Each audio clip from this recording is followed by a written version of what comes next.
The Lynxley family in Zootopia 2 earns its reputation as outright wicked, and it all stems from Ebenezer Lynxley, the founder who ignited their troubled history. He stole a major invention from a reptile named Agnes the snake, then claimed it as his own to launch the family's rise to power and wealth.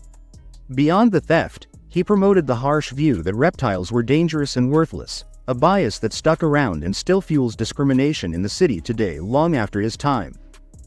Milton Lynxley now runs things as the current patriarch, safeguarding that ill-gotten influence and status with fierce determination, just like his ancestor.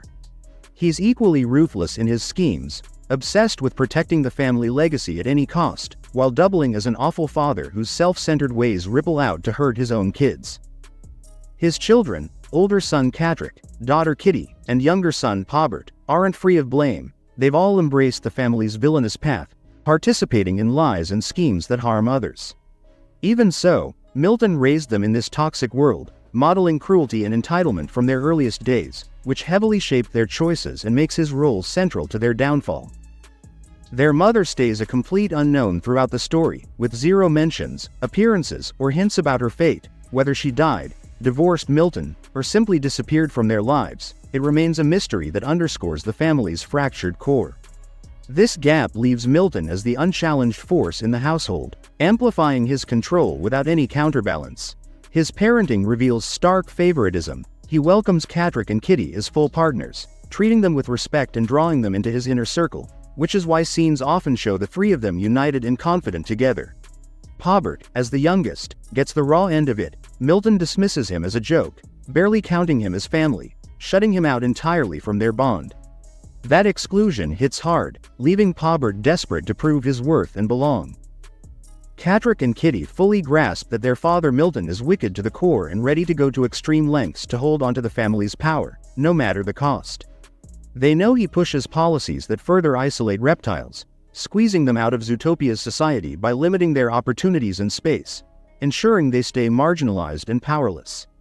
They're aware he eliminates anyone who might reveal the family's stolen legacy, like ordering threats or worse against those digging into the truth about Ebenezer's theft of Agnes the snake's weatherwall invention.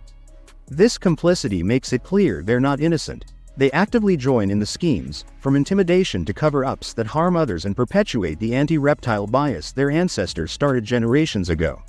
Pobert shares that knowledge too, pulled into the same web of family secrets and actions, yet none of them get a pass for their choices.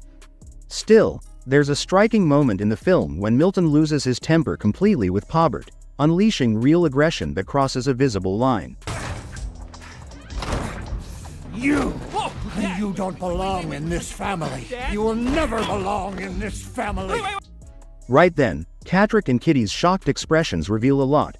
They look stunned, almost unsettled, suggesting they've never witnessed their father snap that harshly before, at least not in front of them. It hints at cracks in the family dynamic, where even his favored kids might not have seen the full depth of his rage up close, adding a layer of unease to their loyalty. That said, the entire backstory of Milton's parenting remains shrouded in mystery throughout the movie. We only catch glimpses from key scenes like that outburst, but no clear picture emerges of day-to-day life. They grew up surrounded by wealth, status, and unchecked influence. The Lynxleys hosted lavish galas and pulled strings in city politics. But how Milton actually raised them stays unknown.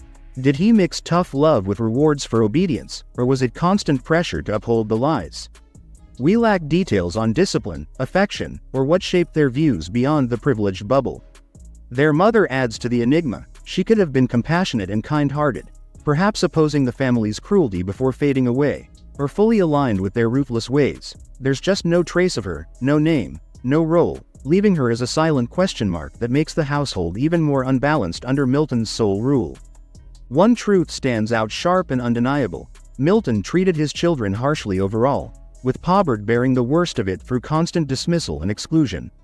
While Catrick and Kitty got pulled closer as reliable allies, Pobert's rejection fueled his insecurities, and even those glimpses of tension show Milton's control came with a volatile edge that affected everyone.